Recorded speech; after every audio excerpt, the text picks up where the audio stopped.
You are the only participant in the conference. Recording did not start because your storage is full.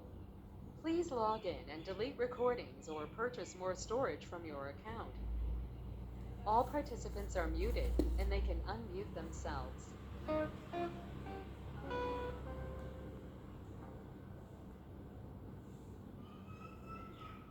ओम नमोरियंताणम नमो सिद्धाणम नमो आर्याणम नमो वज्जायणम नमो लोहि सव्वसावुणम मंगलम भगवान वीरो मंगलम गौतमो गणी मंगलम कुंद कुंदार्यो जैन धर्मोस्तु मंगलम ओंकार बिंदु संयुक्तम नित्यं जायन्ति योगिना कामदं मोक्षदं चैव ओंकाराय नमो नमः अहोपकार जिनवरनो कुंदनो ध्वनि दिव्यनो जीन कुंद ध्वनि आप्या अहो आ गुरु काहननो तुझ ज्ञान ध्यान नो रंग अमया दर्श रहो ओ शिव पद तक तुझ संग माता हाथ ग्रह।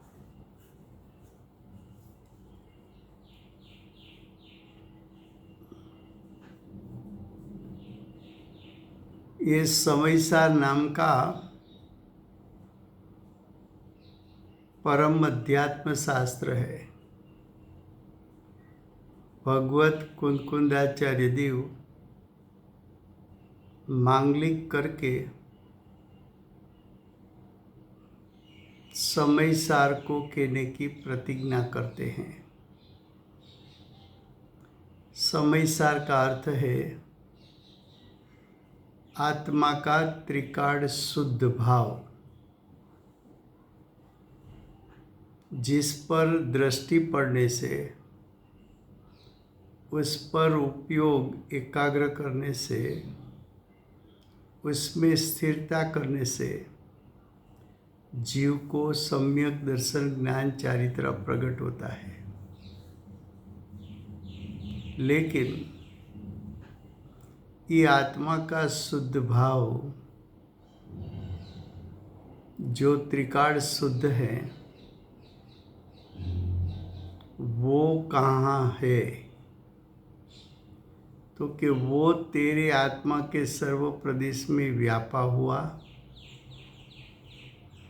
और तेरी ही पर्याय में छुपा हुआ है। पर्याय का अर्थ है पुण्य पाप, आश्रव बंध, संवर निजरा मोक्ष। ये सब पर्याय में छुपा हुआ आत्मा का त्रिकाल शुद्ध स्वभाव है। तो आचार्य भगवान तीसरा अधिकार पुण्य पाप अधिकार, उसमें पुण्य पाप उसको गौण करा के उसमें छुपा हुआ आत्मा का शुद्ध भाव को मुख्य करके सम्यक दर्शन ज्ञान चारित्र प्रकट कराना चाहते हैं। पुण्य पाप अधिकार की 145 गाथा का भावार्थ का दूसरा पैराग्राफ प्रथम 3.5 लाइन चली है, अब आगे चलेगा। फिर से गुजराती में। भगवत कुंकुंदाचार्य देव ने સમયસાર કહેવાની પ્રતિજ્ઞા કરી છે. સમયસારનો અર્થ છે આત્માનો ત્રિકાળ શુદ્ધ સ્વભાવ કે જેના પર દ્રષ્ટિ પડતા સમ્યક દર્શન થાય, એ શુદ્ધ ભાવમાં જ્ઞાન ઉપયોગ સ્થિર થાય તો સમ્યક જ્ઞાનની પ્રગટતા થાય, અને શુદ્ધ ભાવમાં સ્થિરતા ગ્રહણ કરે તો સમ્યક ચારિત્ર પ્રગટ થાય. તો કે આવો જે શુદ્ધ ભાવ છે એ છે ક્યાં? તો કે પર્યાયમાં છુપાયેલો છે. કઈ પર્યાયમાં છુપાયેલો છે? તો કે પુણ્ય પાપની પર્યાય હોય કે આશ્રવની પર્યાય હોય કે સંવર નિજરાની પર્યાય હોય કે બંધરૂપ પર્યાય હોય કે મોક્ષરૂપ પર્યાય હોય, આ બધી પર્યાયમાં આત્માનો શુદ્ધ ભાવ છુપાયેલો હોવાથી આ પર્યાયને તું ગૌણ કર તો શુદ્ધ ભાવ દ્રષ્ટિમાં આવશે. શુદ્ધ ભાવ જ્ઞાન ઉપયોગ દ્વારા ગ્રહણ થશે અને શુદ્ધ ભાવમાં સ્થિરતા થશે.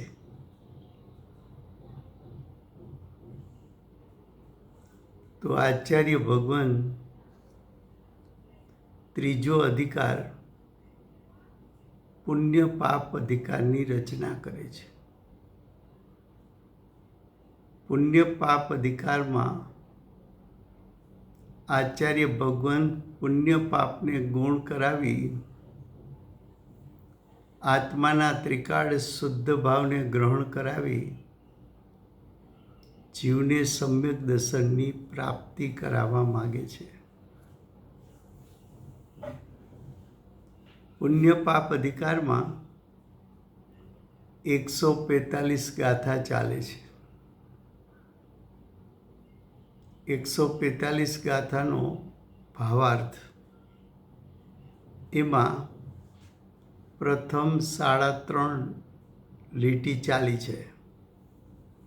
હવે આગળ સુખરૂપ કે દુઃખરૂપ અનુભવ. સુખરૂપનો અર્થ છે ઇન્દ્રિય સુખ, દુઃખરૂપનો અર્થ છે ઇન્દ્રિય દુઃખ. તો ઇન્દ્રિય સુખ, ઇન્દ્રિય દુઃખ રૂપ અનુભવ બંને પૂતગલમય જ છે. ઇન્દ્રિય સુખ દુઃખની ઉત્પત્તિ 5 ઇન્દ્રિયના વિષયમાં જીવ લક્ષ કરતા 5 ઇન્દ્રિયના વિષયમાં જોડાતા જીવને ઇન્દ્રિય સુખ દુઃખની ઉત્પત્તિ થાય છે. સ્વર્ગના સુખ હોય કે મનુષ્યમાં ચક્રવર્તી રાજા હોય કે શેઠિયા હોય, એ બધાને પૂર્વકર્મના ફળમાં બાહ્યમાં 10 પ્રકારના પરિગ્રહ અને 5 ઇન્દ્રિયના વિષયો મળેલા છે. એ 5 ઇન્દ્રિય પણ અચેતન જળ પૂતગલ છે. એના વિષયો 10 પ્રકારના પરિગ્રહ પણ અચેતન જળ પૂતગલ છે.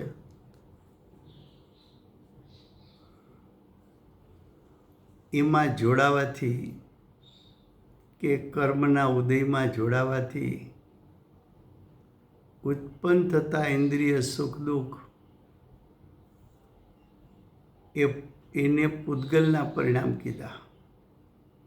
પૂતગલના કેમ કીધા? તો કે આ પરિણામ આત્મ સ્વભાવનું લક્ષ કરીને ઉત્પન્ન થયા નથી. જો આત્મ સ્વભાવનું લક્ષ કરે તો અતિન્દ્રિય સુખની પ્રગટતા થાય. એ પરિણામ તો આત્માના પરિણામ છે. એ પ્રગટતું સુખ એ તો આત્માના સુખ સ્વભાવમાંથી પ્રગટેલું છે. એ સુખ તો નિરપેક્ષ છે, પરનું અવલંબન નથી.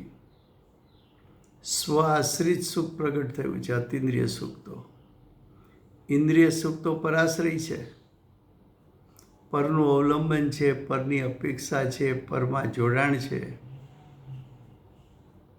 તારા ત્રિકાળ શુદ્ધાત્મા સિવાય બાકી બધું પર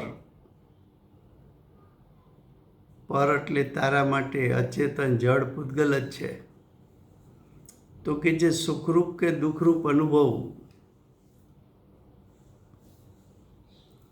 બંને પૂતગલમય જ છે. એને પૂતગલમય કેમ કીધા? તો કે ઇન્દ્રિયના લક્ષ્ય ઉત્પન્ન થયા, ઇન્દ્રિયના વિષયોના લક્ષ્ય ઉત્પન્ન થયા, કર્મના ઉદયના લક્ષ્ય ઉત્પન્ન થયા.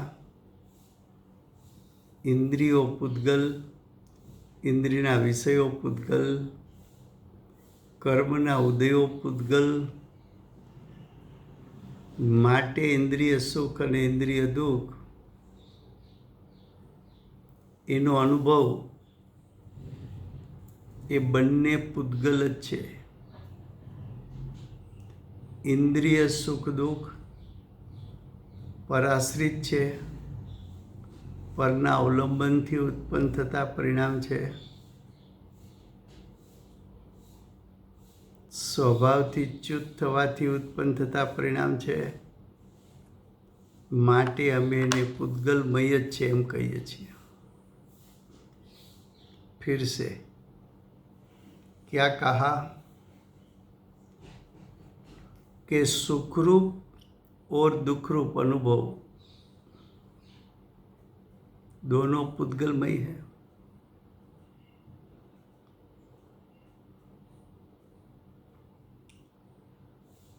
चक्रवर्ती राजा हो,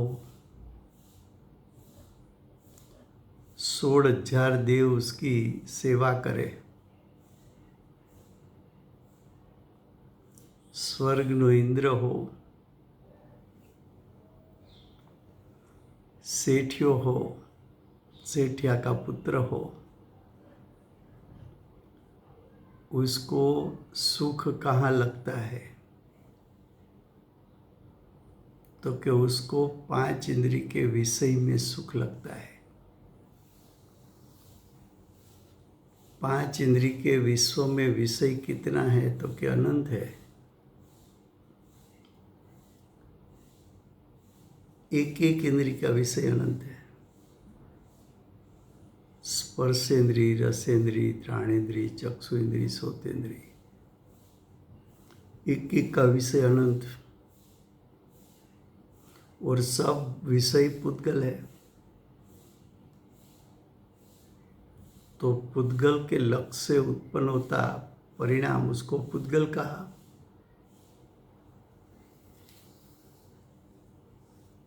इंद्रिय सुख और दुख पर के आश्रय से उत्पन्न हुआ, इसलिए उसको पूतगल कहा. वो पराश्रित भाव है, इसलिए उसको पूतगल कहा. परालंबी भाव है, पर का अवलंबन लेकर उत्पन्न हुआ, इसलिए उसको पूतगल कहा.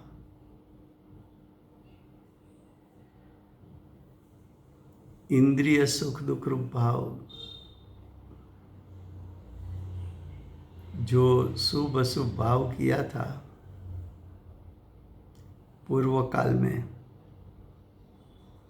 उसके फल में द्रव्य कर्म का बंध हुआ, वो पूतगल. द्रव्य कर्म के फल में परिग्रह मिला, वो भी पुद्गल। वो परिग्रह का लक्ष्य करने के लिए इंद्रिय मिली, वो भी पुद्गल।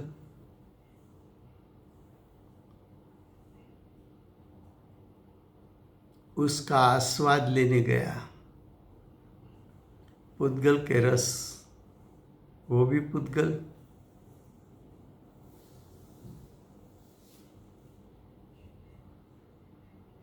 तू तो, तेरा शुद्धात्मा तो अतीन्द्रिय ज्ञान, अतीन्द्रिय सुख का पिंड है। उसका तूने आश्रय नहीं लिया, उसका अवलंबन नहीं लिया, निरपेक्ष तूने परिणमन नहीं किया। तूने त्रिकाल अतीन्द्रिय ज्ञान और सुख, स्वभावी शुद्धात्मा, उस पर दृष्टि नहीं रखी, वहाँ उपयोग को स्थिर नहीं किया। वहाँ तू आत्मस्थिरता नहीं करता है, तो स्वभाव से च्युत हो जाता है। इसलिए तेरे परिणाम बाहर चला गया। तो के सुखरूप और दुखरूप अनुभव दोनों पुद्गलमयी है। इंद्रिय सुख कैसा है? तो कि वास्तव में तो इंद्रिय सुख दुख ही है, और इंद्रिय दुख कैसा है? तो कि विषम है, आकुलतामयी है।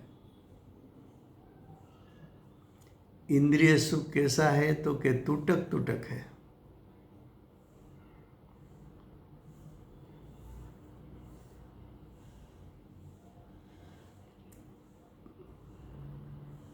इंद्रिय सुख का प्रकार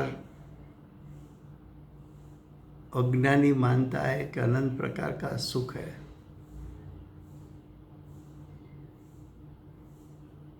किसी को स्विमिंग करने में सुख लगता है, किसी को वॉक करने में सुख लगता है, किसी को एक्सरसाइज करने में सुख लगता है, किसी को जिम में जाने में सुख लगता है, किसी को खाने पीने में सुख लगता है, किसी को घूमने में सुख लगता है, किसी को देश विदेश में जाना, अच्छी होटल में रहना, उसमें सुख लगता है, किसी को अच्छा वस्त्र परिधान करना, उसमें सुख लगता है, किसी को सोना चांदी में सुख लगता है, किसी को जमीन मकान में सुख लगता है। तो कि ये सब 10 प्रकार के परिग्रह मिले, वो तूने जो विभाव किया था, उसके फल में जो शुभाशुभ भाव हुआ था, और शुभाशुभ भाव के फल में जो कर्म का बंधन हुआ था, वो कर्म का बंधन जो हुआ था, वो कुछ स्थिति अनुभाग वाला था। तो इतना स्थिति और अनुभाग, स्थिति यानी वो कर्म का सत्ता में रहने का काल जब पूर्ण होगा और वो कर्म का उदय पूर्ण होगा, तो जो तुझे बाह्य संयोग मिला है उसका काल पूरा हो जाएगा। वो पदार्थ में से तुझे शादी अनंत काल परिपूर्ण अतीन्द्रिय सुख तो मिलता नहीं, लेकिन इंद्रिय सुख जो तू कहता है उसका भी मर्यादित काल है। तेरे पास धन कितने काल रहेगा, वैभव कितने काल रहेगा, तो कि कर्म की उदय की स्थिति पूर्ण होगी तो यही चीजों का वियोग हो जाएगा। तो कहते हैं कि ऐसे सुख दुख, इंद्रिय सुख दुख का अनुभव दोनों पुद्गल ही है, इसलिए कर्म का अनुभव एक पुद्गलमय ही है। अज्ञानी ने दो भेद किया था,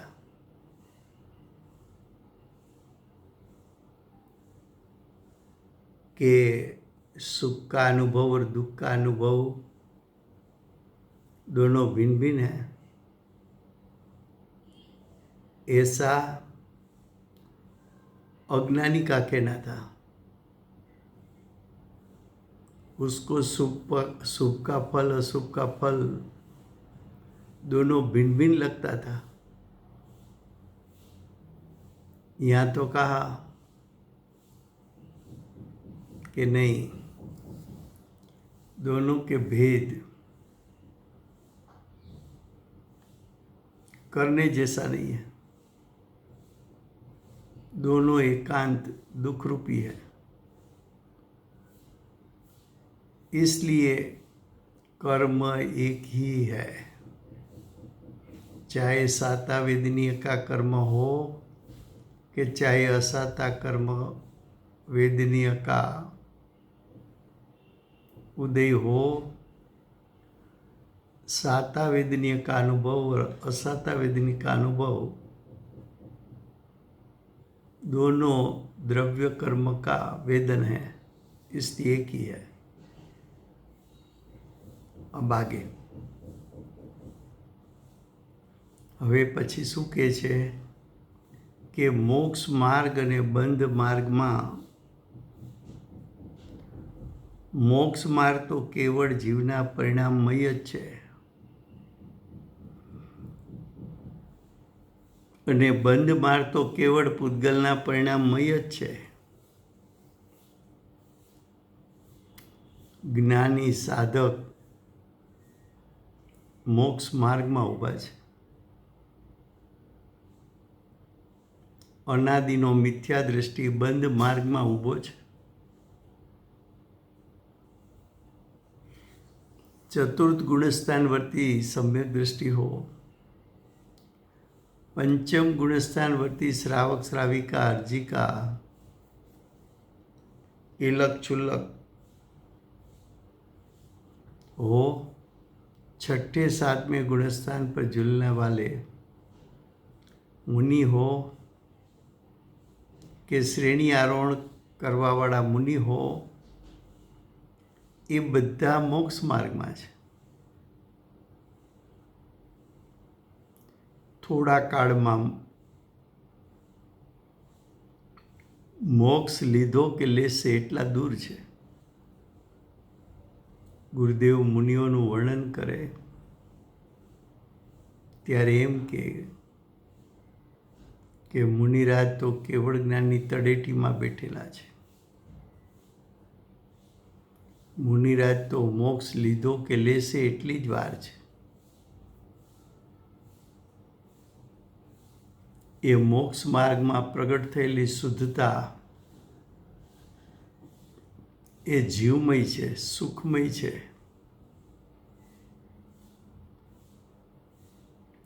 मोक्ष मार्ग में जे अतीन्द्रिय सुखनी प्रगटता थई ए पराश्रित नहीं, स्व आश्रित है। परनु अवलंबन नहीं, स्वनु अवलंबन है। ए इंद्रिय जन्य सुख नहीं, आत्मजन्य सुख है। ए इंद्रियना विषयमांथी आवेलुं सुख नहीं, ए तो आत्माना सुख स्वभावमांथी आवेलुं सुख है। अतीन्द्रिय सुख तो अमृत है।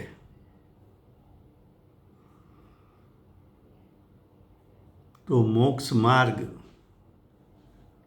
बीजो बंध मार्ग। बंध मार्ग एटले मोही रागी द्वेषी जीव, मिथ्यात्व अविरति प्रमाद कसा योग युक्त जीव। પુણ્ય પાપ આશ્રવ બંધ યુક્ત જીવ અનાદિકાળથી આજ દિવસ સુધી 4 ગતિમાં પરિભ્રમણ કરવાવાળો જીવ એ બંધ માર્ગમાં છે. અનાદિકાળથી પંચ પરાવર્તન કરે છે એ બધો બંધ માર્ગ છે. અનાદિકાળથી જે કર્મના ઉદયમાં જોડાય છે એ બંધ માર્ગ છે. બંધ માર્ગમાં તો શુભાશુભ ભાવની ઉત્પત્તિ છે. એ શુભાશુભ ભાવ પોતે અચેતન જળ પૂતગલ છે. કેમ? તો કે અચેતન જળ, શુભાશુભ પરિણામ અચેતન જળ કેમ કીધા? તો કે દ્રવ્ય કર્મના લક્ષ્ય ઉત્પન્ન થયા છે. દ્રવ્ય કર્મ પોતે પૂતગલ, એના લક્ષ્ય ઉત્પન્ન થતા પરિણામ પણ પૂતગલ. એ શુભાશુભ ભાવ બંધ માર્ગમાં દ્રવ્ય કર્મના આશ્રય ઉત્પન્ન થયા છે. તો કે છે કે બંધ માર્ગમાં મોક્ષ માર્ગ તો કેવળ જીવના પરિણામમય જ છે.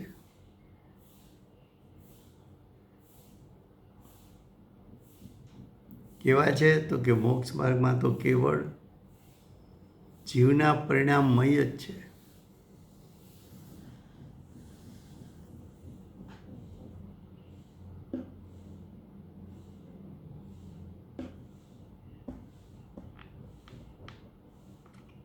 મોક્ષ માર્ગ અને બંધ માર્ગ.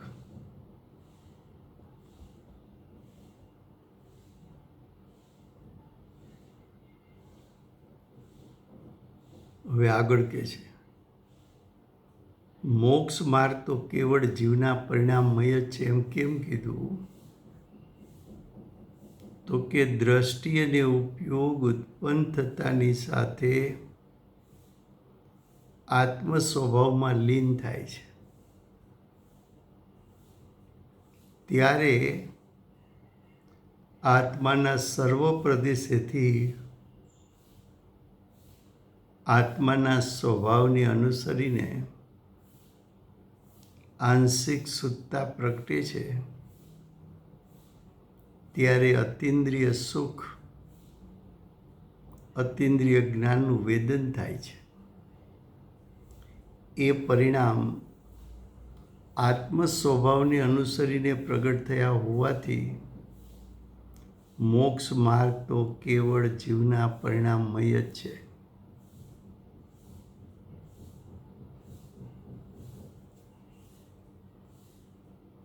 મોક્ષ માર્ગ તો કેવળ જીવના પરિણામમય જ છે.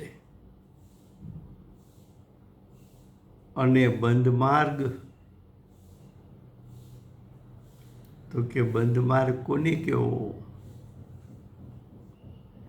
તો કે જીવ સ્વભાવથી ચ્યુત થઈને મોહ રાગ દ્વેષની ઉત્પત્તિ કરે એ બંધ માર્ગ છે. બંધ માર્ગ કોને કહેવો?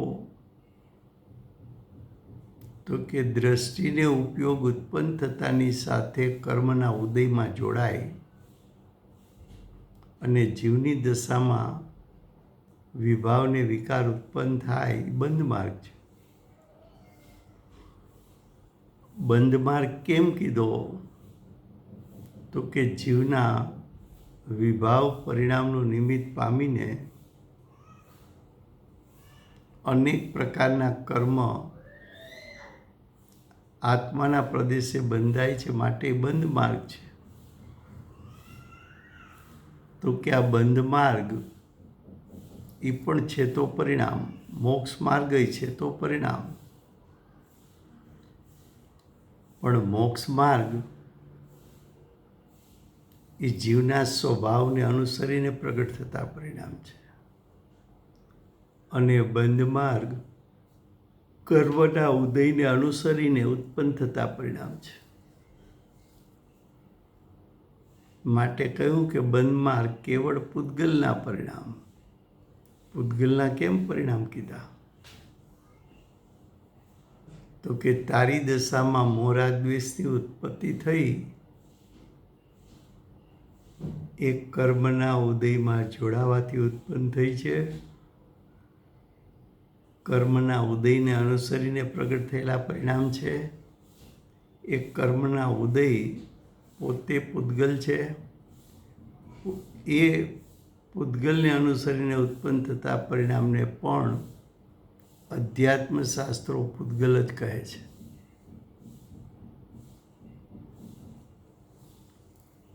એક આ સમયસાર છે. ત્યાં 7 તત્વ 9 પદાર્થની વાત કરી છે. એમ તત્વાર સૂત્ર ત્યાં પણ 7 તત્વ 9 પદાર્થની વાત કરી છે.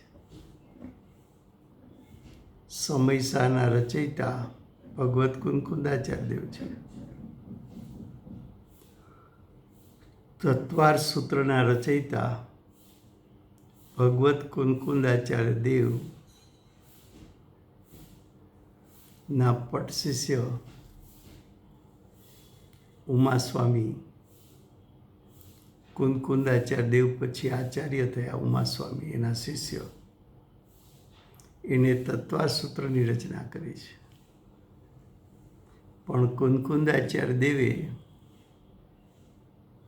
સમયસાર અધ્યાત્મની મુખ્યતાથી, શુદ્ધ નયની મુખ્યતાથી, દ્રષ્ટિની મુખ્યતાથી રચી છે. જ્યારે ઉમાસ્વામીએ તત્વાર સૂત્ર વ્યવહાર શાસ્ત્રની મુખ્યતાથી રચના કરી છે.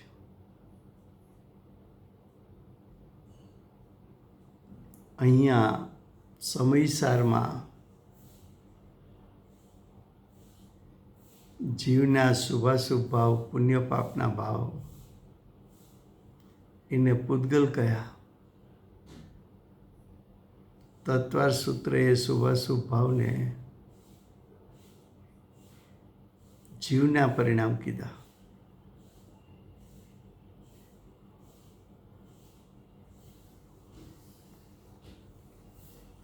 परिवार क्या कहा कि मोक्ष मार्ग यानी संवर निजरा तत्व, मोक्ष मार्ग यानी निश्चय सम्यक दर्शन ज्ञान चारित्र, मोक्ष मार्ग यानी आंशिक शुद्धता,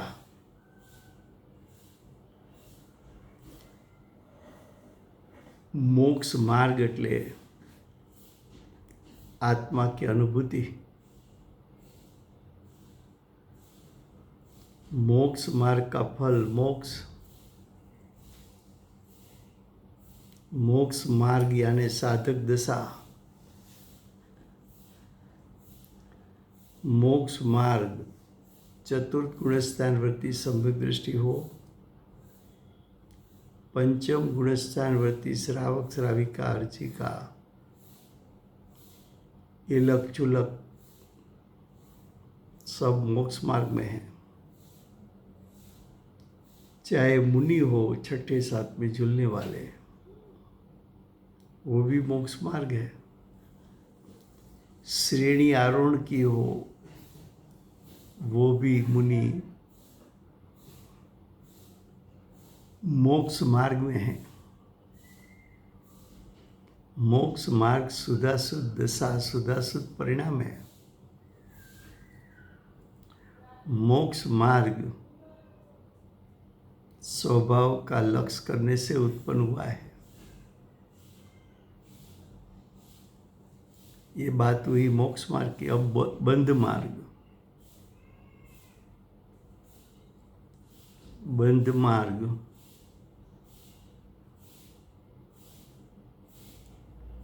अनादिकाल का अज्ञानी बंध मार्ग में है.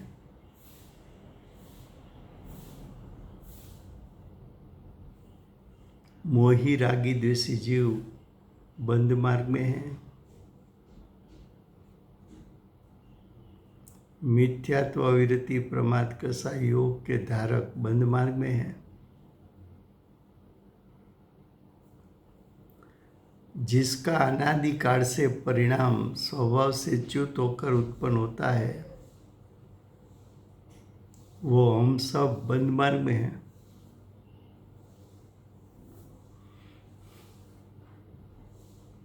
बंद मार्ग अशुद्ध पर्याय है। बंद मार्ग कर्म के उदय का लक्ष्य करने से उत्पन्न होता है। बंद मार्ग परिपूर्ण अशुद्ध सा है।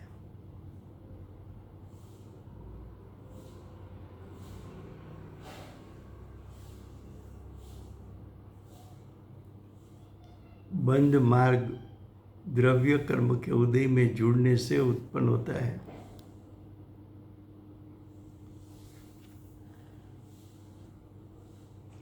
मोक्ष मार्ग में जिसका दृष्टि और उपयोग होने के साथ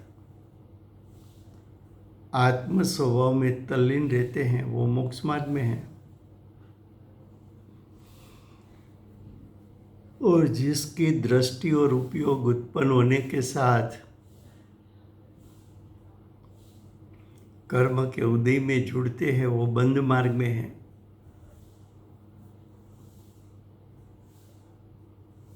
मोक्ष मार्ग का फल मोक्ष अरिहंत पद सिद्ध पद है। बंद मार्ग का फल चार गति है, संसार है, दुख है, आकुलता है, पंच परावर्तन है।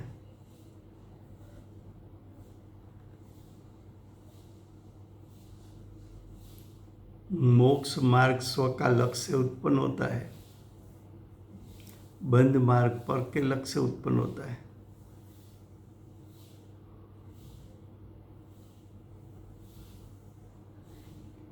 अब आगे मोक्ष मार्ग और बंद मार्ग में, मोक्ष मार्ग तो केवल जीव के परिणाममय ही है। मोक्ष मार्ग का परिणाम जीव का परिणाम। ऐसा क्यों? तो कि मोक्ष मार्ग जीव के त्रिकाल शुद्ध स्वभाव के लक्ष्य से उत्पन्न हुआ है। मोक्ष मार्ग आंशिक शुद्धता आत्मा के सर्व प्रदेश से उत्पन्न हुई है और आत्मा के स्वभाव में से मोक्ष मार्ग प्रगटा है। इसलिए मोक्ष मार्ग तो केवल जीव का परिणाममय ही है।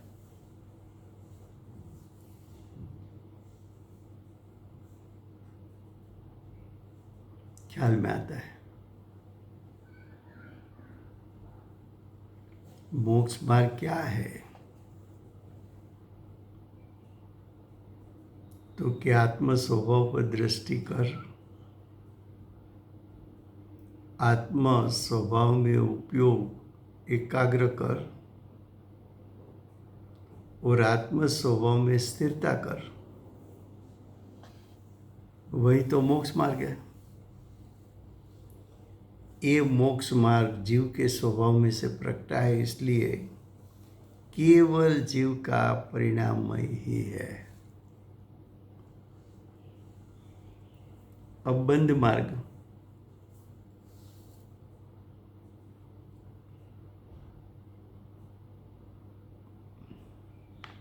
बंद मार्ग केवल पुद्गल के परिणाममय है। उसको पुद्गल का परिणाम क्यों कहा? तो कि तेरी दृष्टि और उपयोग उत्पन्न होने के साथ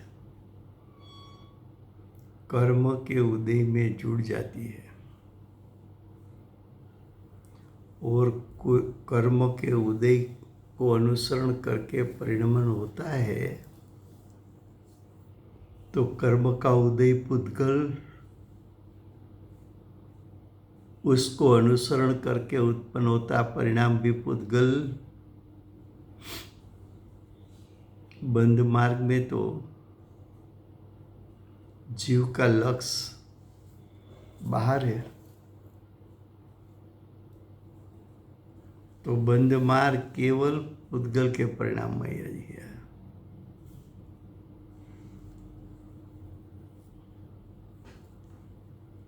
इसलिए आगे कहते हैं, तेथी कर्मનો આશ્રય કેવળ બંધ માર્ગમાં જ છે। कर्म का आश्रय किसको है? तो कि जब तक तू बंद मार्ग में है, जितना तुझे बंद है इतना कर्म का आश्रय है। चतुर्थ गुणस्थान वाली सम्यक दृष्टि हो तो 3 कसाय का नाश नहीं हुआ है। तो जो 3 कसाय उत्पन्न होते हैं वो अप्रत्याख्यान, प्रत्याख्यान, संजोलन कर्म के उदय में जुड़ने से उत्पन्न होता है। तो कर्म के उदय से जो भाव उत्पन्न हुआ वो बंद मार्ग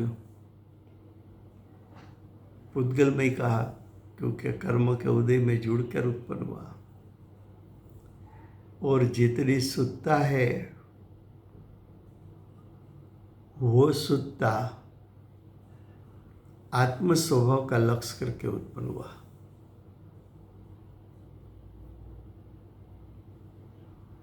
तो आत्म स्वभाव के लक्ष्य करके उत्पन्न हुआ वो तो जीवमय है।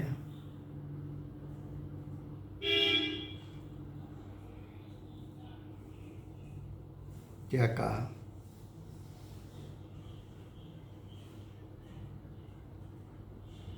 कर्म का आश्रय केवल बंद मार्ग ही है। अज्ञानी को तो सर्व प्रकार के कर्म का उदय है। तो अज्ञानी को तो प्रत्येक समय का परिणाम कर्म के उदय में जुड़ने से ही उत्पन्न हुआ है। लेकिन साधक को जितना कर्म का उदय इतना बंद मार्ग, जितना स्वभाव का लक्ष्य इतना मोक्ष मार्ग। साधक को मोक्ष मार्ग भी है, बंद मार्ग भी है।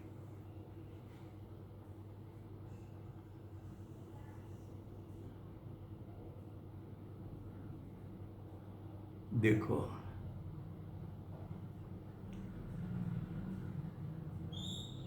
बंद मार्ग केवल पुद्गल के परिणाममय,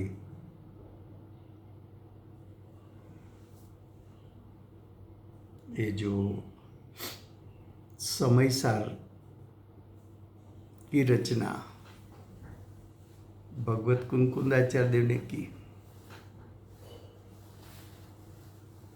और तत्वार सूत्र की रचना कुंकुंदाचार्य देव के पट शिष्य, जो कुंकुंदाचार्य देव के बाद आचार्य की पदवी उमा स्वामी को मिली, वही उमा स्वामी ने तत्वार सूत्र की रचना की। लेकिन तत्वार सूत्र की रचना व्यवहार शास्त्र है और समयसार कुंकुंदाचार्य देव के शास्त्र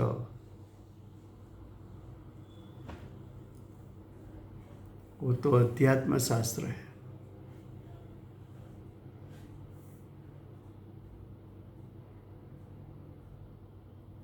तो कुंकुंदाचार्य देव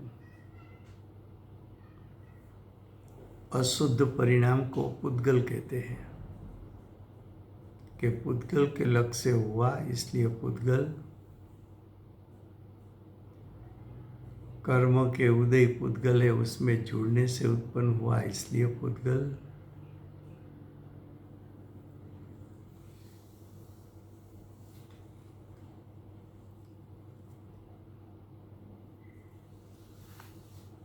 ये बात समीसा ने बताई,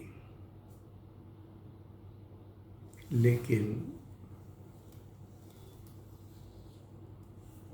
तत्वार सूत्र ने ऐसा कहा कि पुण्य पाप वो जीव तत्व है, उद्गल तत्व नहीं कहा। क्यों जीव तत्व कहा? तो कि पुण्य पाप जीव की सत्ता में उत्पन्न होता है, इसलिए हम उसको जीव कहते हैं। ये कथन व्यवहार का कथन है, निश्चय का कथन नहीं है। शास्त्रों में दोनों कथन आते हैं, उसमें कोई विरोध नहीं है। एक कथन निश्चय का है, दूसरा कथन व्यवहार का है। अगर यथार्थ समझे कि ये निश्चय का कथन है और ये व्यवहार का कथन है तो विरोध नहीं आता, लेकिन व्यवहार के कथन को निश्चय का कथन मान ले तो विरोध आता है।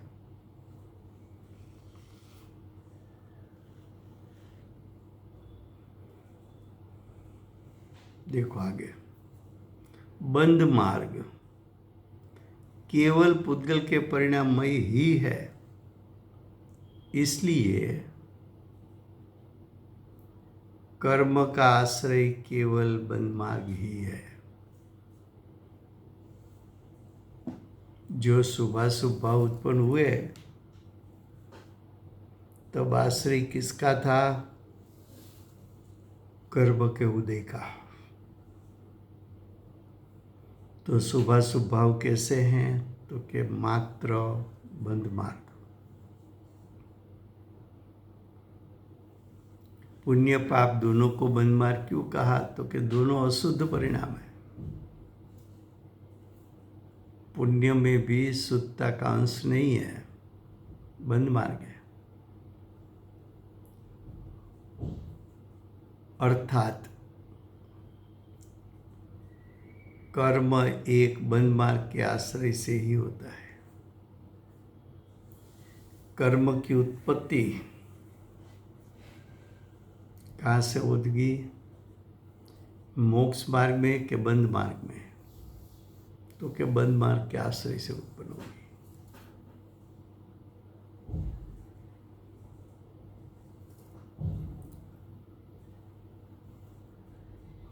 जो मोक्ष मार्ग है उसके आश्रय से बंद मार्ग उत्पन्न नहीं हो सकता।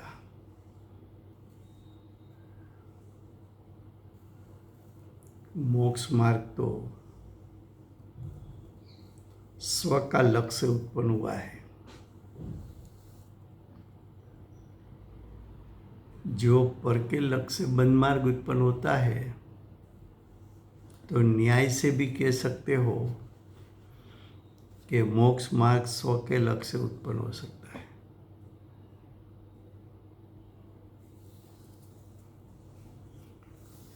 तो क्या कहा कि कर्म एक बंद मार्ग के आश्रय से होता है, कर्म मोक्ष मार्ग के आश्रय से नहीं होता। तो जितना कर्म है सब एक ही है। अब लास्ट 2 लाइन, इस प्रकार का अर्थ है ऊपर की गाथा अनुसार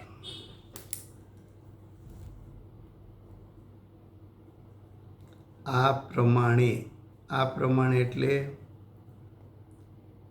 ઉપર કયા પ્રમાણે?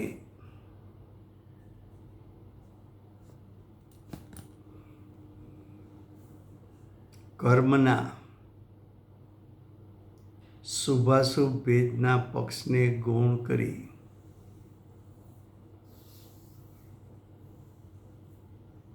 કર્મ શુભ પણ છે, કર્મ અશુભ પણ છે. કર્મના ભેદ બે અલગ અલગ રીતે પડાય છે. કર્મના બે ભેદ: ભાવ કર્મ, દ્રવ્ય કર્મ. કર્મના ત્રણ ભેદ: ભાવ કર્મ, દ્રવ્ય કર્મ, નો કર્મ. કર્મના બે ભેદ: ઘાતી, અઘાતી. કર્મના બે ભેદ: પુણ્ય કર્મ, પાપ કર્મ.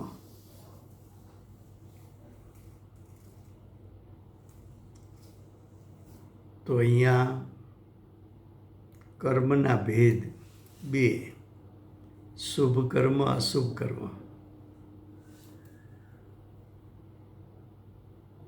તો હવે આચાર્ય ભગવાન કહે છે કે આ પ્રમાણે કર્મના શુભાશુભ ભેદના પક્ષને ગૌણ કરી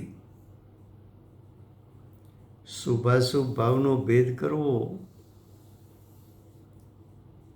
એ તો વ્યવહારનીનો વિષય છે.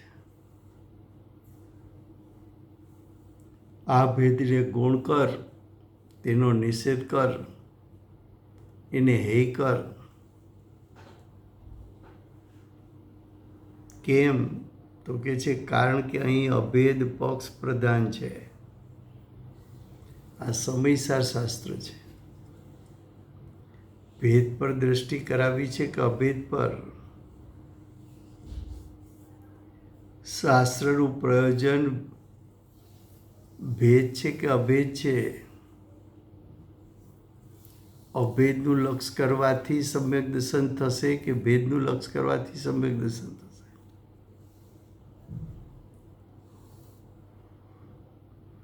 અભેદ પક્ષ પ્રધાન છે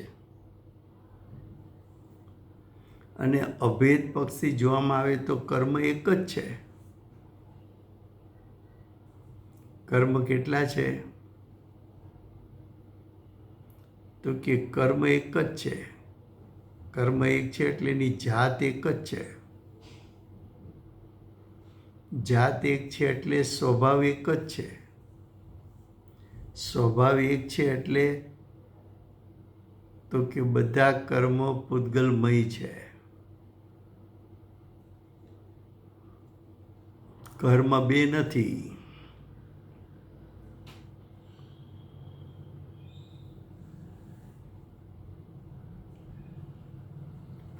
फिर से लास्ट दो लाइनें इस प्रकार का अर्थ है ऊपर कया अनुसार कर्म का यानी द्रव्य कर्म का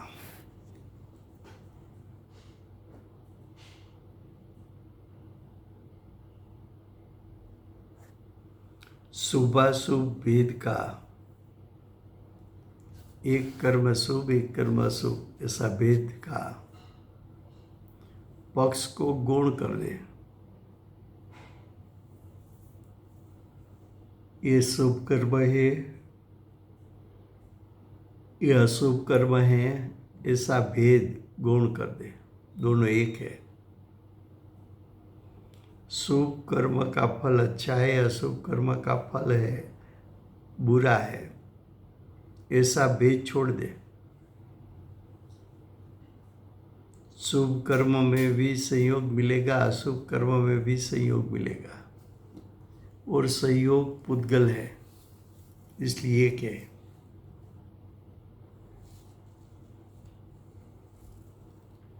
शुभाशुभ भेद का पक्ष को गौण कर. शुभ अशुभ दो है ऐसा सोच नहीं, दोनों अशुद्ध ही है. शुभ भी अशुद्ध है, अशुभ भी अशुद्ध है. अब शुभाशुभ भाव को गौण करके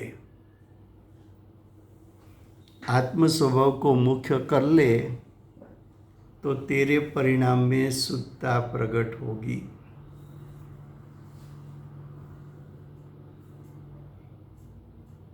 ख्याल में आता है? आगे क्या कहा? इस प्रकार कर्म का शुभाशुभ भेद के पक्ष को गौण करी, यानी गौण करके उसका निषेध किया। निषेध किया यानी यही किया।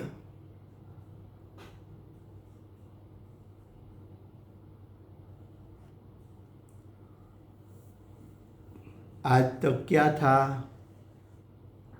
तो कि शुभ अच्छा है, अशुभ बुरा है, शुभ करने जैसा है, अशुभ छोड़ने जैसा है, ऐसा भाव था।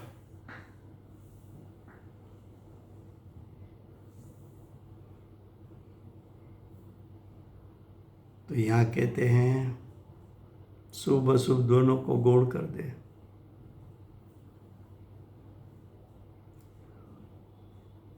मैं गौण क्यों करूं? क्योंकि અહીં અભેદ પક્ષ પ્રધાન है। ये शास्त्र किसकी मुख्यता से लिखा गया? अभेद पक्ष प्रधान, प्रधान यानी मुख्य।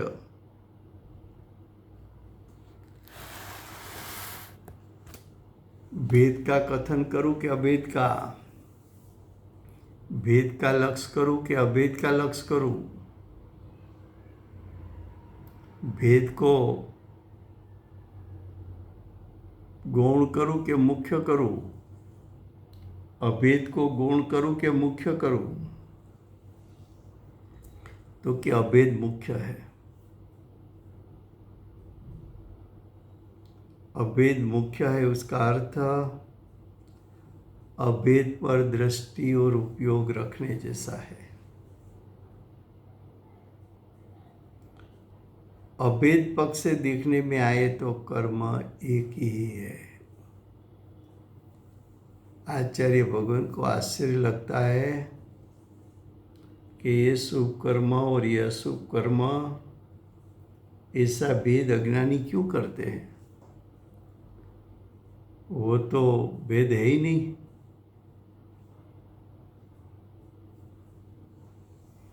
तो आचार्य भगवान ने कहा तो कर्म दो नहीं है।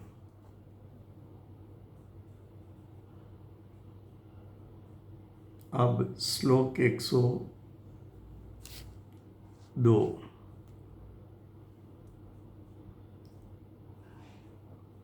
जो